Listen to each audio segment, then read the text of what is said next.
মূলত চীনা প্রধানমন্ত্রীর আমন্ত্রণে বেইজিং এ বাংলাদেশের মাননীয় প্রধানমন্ত্রীর এই সফরের উদ্দেশ্য হল বাংলাদেশের ভূ রাজনৈতিক ও কৌশলগত অবস্থান, ভারসাম্যপূর্ণ পররাষ্ট্রনীতি, বাংলাদেশে চীনা বিনিয়োগ বৃদ্ধি, কর্মসংস্থান সৃষ্টি, দ্বিপাক্ষিক বাণিজ্যের প্রসার, জনগণের সাথে জনগণের সুসম্পর্ককে আরো জোরদার করা এবং শিক্ষা, সংস্কৃতি, তথ্য, প্রযুক্তি ও স্বাস্থ্য সহ জনস্বার্থের সাথে সংশ্লিষ্ট দেশের মধ্যে সহযোগিতাকে আরো জোরালো করা।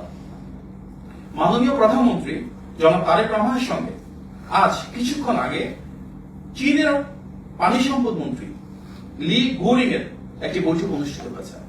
উচ্চ পর্যায়ের সে বৈঠকে তিস্তা মহাপরিকল্পনা সহ বাংলাদেশের বিভিন্ন নদীর ব্যবস্থাপনা, বন্যা ঝুঁকি মোকাবেলা, নদী খনন, নদী ভাঙন রোধ, সেচ ও নৌ নেভিগেশন সহ বিভিন্ন সম্পৃক্ত বিষয়ে ক্ষমতা বৃদ্ধিতে বাংলাদেশকে সহযোগিতা করবার আগ্রহ দেখিয়েছেন। ইতিমধ্যে বাংলাদেশে বিনিয়োগ বৃদ্ধির লক্ষ্য নিয়ে আজ সকালে China council for the promotion of international trade, যেটি CCPIT নামে পরিচিত, এবং বাংলাদেশের বিডা, এই দুই প্রতিষ্ঠানের যৌথ উদ্যোগে ইনভেস্ট বাংলাদেশ নামে একটি অনুষ্ঠানের আয়োজন করা হয়েছে। সেখানে চীনের 80 জন প্রথম সারির ব্যবসা প্রতিষ্ঠানের শীর্ষ কর্মকর্তা কিংবা মালিকগণ উপস্থিত ছিলেন। বাংলাদেশে কিভাবে বিনিয়োগ বৃদ্ধি করা যায়, বিনিয়োগের ক্ষেত্রে সরকারের অবস্থান কি এবং কর্মসংস্থান সৃষ্টির লক্ষ্যে গণতান্ত্রিক সরকার কি কি পদক্ষেপ গ্রহণ করেছে এ বিষয়ে মাননীয় প্রধানমন্ত্রী উপস্থিত হয়ে চীনের বিভিন্ন ব্যবসায়িক নেতৃবৃন্দের সাথে মত বিনিময় করেছেন, বাংলাদেশের পলিসিগুলো তুলে ধরেছেন এবং একই সঙ্গে চীনা প্রতিষ্ঠানগুলো বাংলাদেশে যারা খুব ভালো করছে চীন থেকে গিয়ে তারা তাদের নিজেদের প্রত্যাশা, পরিকল্পনা এবং বিনিয়োগ সংশ্লিষ্ট বিভিন্ন তথ্য, উপাত্ত ও অভিজ্ঞতা সবার সামনে তুলে ধরেছেন। মাননীয় প্রধানমন্ত্রী জনাব তারেক রহমান চীনের বিনিয়োগকারীদের বাংলাদেশে বিনিয়োগের আহ্বান জানিয়ে বলেন, অর্থনৈতিক ও প্রশাসনিক সংস্কারের মাধ্যমে বাংলাদেশের উৎপাদন ও শিল্প খাতের নতুন গন্তব্য হিসেবে একটি প্রতিযোগিতামূলক, নির্ভরযোগ্য ও লাভজনক অংশীদার হওয়ার জন্য প্রস্তুত। তিনি জানান, বিনিয়োগ বান্ধব পরিবেশ নিশ্চিত করতে সরকার 180 দিনের একটি বিশেষ কর্ম পরিকল্পনা বাস্তবায়নের প্রক্রিয়ায় রয়েছে। পাশাপাশি আনোয়ারা এবং মোংলায় অর্থনৈতিক অঞ্চল উন্নয়ন, চীনে বাংলাদেশের প্রথম ইনভেস্টমেন্ট অফিস স্থাপন এবং অগ্রাধিকার প্রাপ্ত বিভিন্ন খাতে বিশেষ প্রণোদনা প্রদানের উদ্যোগ নেওয়া হচ্ছে। এছাড়াও মাত্র 15 দিনেরও কম সময়ের মধ্যে বিনিয়োগকারীরা যেন নতুন লাইসেন্স পেতে পারেন সে বিষয়ে সরকার কার্যকর উদ্যোগ গ্রহণ শুরু করেছে। গণমানুষের প্রধানমন্ত্রী জনাব তারেক রহমানের সঙ্গে আজকে বেইজিং এর দেওয়াইতাই অতিথি ভবনে চীনের কমিউনিস্ট পার্টির আন্তর্জাতিক বিভাগের মন্ত্রী লিউ হাইকিংসের পার্টি টু পার্টি একটি বৈঠক অনুষ্ঠিত হয়। বৈঠকে তিনি বাংলাদেশ ও চীনের মধ্যে দীর্ঘমেয়াদী অর্থনৈতিক সহযোগিতা, টেকসই সমৃদ্ধি ও পারস্পরিক সহযোগিতার ক্ষেত্রে আরো ঘনিষ্ঠ এবং অংশীদারত্বপূর্ণ সম্পর্কের প্রতি গুরুত্ব প্রদান করেন। এই সময় চীনা পক্ষ দুই দেশের রাজনৈতিক, অর্থনৈতিক ও জনসম্পৃক্ততা আরো জোরদারে আগ্রহ প্রকাশ করে এবং বাংলাদেশের সার্বভৌমত্ব, নিরাপত্তা ও অর্থনৈতিক উন্নয়নে চীনের সমর্থন পুনর্ব্যক্ত করে। উভয় পক্ষই উন্নয়ন, বিনিয়োগ ও জনগণের সংযোগ তথা পার্টি টু পার্টি সম্পর্ককে আরো বিস্তৃত করার মাধ্যমে বাংলাদেশ চীন সম্পর্ককে একটি নতুন উচ্চতায় সামনের দিনগুলোতে নিয়ে যেতে চেয়েছে। বৈঠকে বাংলাদেশ জাতীয়তাবাদী দল বিএনপির সাথে চীনা কমিউনিস্ট পার্টির একটি মেমোরেন্ডাম অফ আন্ডারস্ট্যান্ডিং বা সমঝোতা স্মারক স্বাক্ষরিত হয়।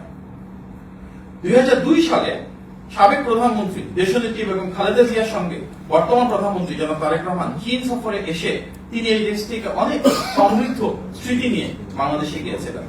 তার বাবা বিএনপি প্রতিষ্ঠাতা শহীদ প্রেসিডেন্ট জিয়াউর রহমান 1977 ও 1980 সালে ঐতিহাসিক সফরের মাধ্যমে বাংলাদেশ চীন বন্ধুত্বের যে ভিত্তি সেটি স্থাপন করেছে। দেশনেত্রী বেগম খালেদা জিয়া 7 বার ঐতিহাসিক এবং স্মরণীয় সফরের মাধ্যমে চীন বাংলাদেশের সম্পর্ককে আরো সুদৃঢ় করেছিলেন।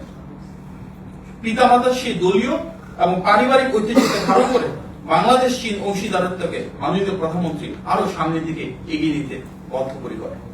একই সঙ্গে তাকে ও তার প্রতিনিধি দলকে যে আন্তরিক আতিথেয়তা চীনের পক্ষ থেকে দেওয়া হয়েছে তা আমাদের জন্য অত্যন্ত অনুপ্রেরণাদায়ক। মাননীয় প্রধানমন্ত্রীর নেতৃত্বে সবার আগে বাংলাদেশ সমতা ও ন্যায্যতাকে ভিত্তি হিসেবে ধারণ করছে। বাংলাদেশ চীন সম্পর্ককে বহুমাত্রিক ভাবে আরো গভীর করা হচ্ছে। কৌশলগত সহযোগিতা থেকে শুরু করে বাণিজ্য, বিনিয়োগ ও কর্মসংস্থান, এবং উন্নয়ন প্রকল্প থেকে শুরু করে জনগণের সাথে জনগণের সম্পর্ক প্রতিটি ক্ষেত্রেই দুই দেশের দ্বিপাক্ষিক সম্পর্ক একটি নতুন উচ্চতায় পৌঁছাচ্ছে।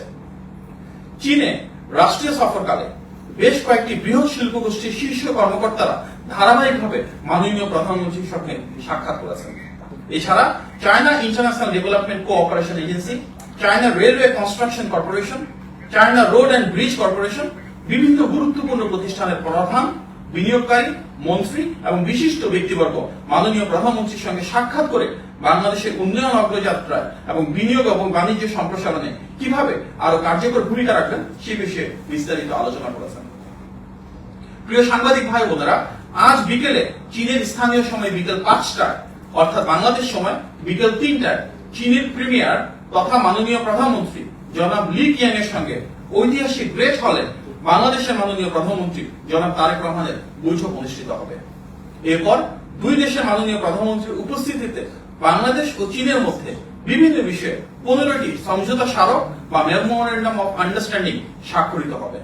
এগুলো চীন বাংলাদেশ সম্পর্ককে আরো জোরদার করার পথে প্রভাবক হিসেবে ভূমিকা রাখবে। পরে চীনের মাননীয় প্রধানমন্ত্রী বাংলাদেশের মাননীয় প্রধানমন্ত্রী ও সফর সঙ্গীদের সম্মানে একটি রাষ্ট্রীয় ভোজের আয়োজন করবেন।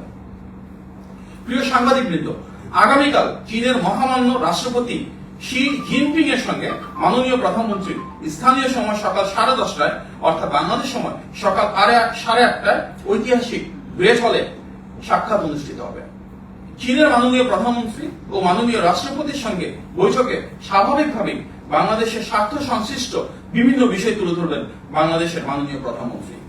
একই সঙ্গে বাংলাদেশের মানুষের উন্নয়ন অগ্রযাত্রা আরো সুসংহত করার লক্ষ্যে ইনশাআল্লাহ এই সাক্ষাৎগুলো ইতিবাচক ফলাফল বয়ে আনবে।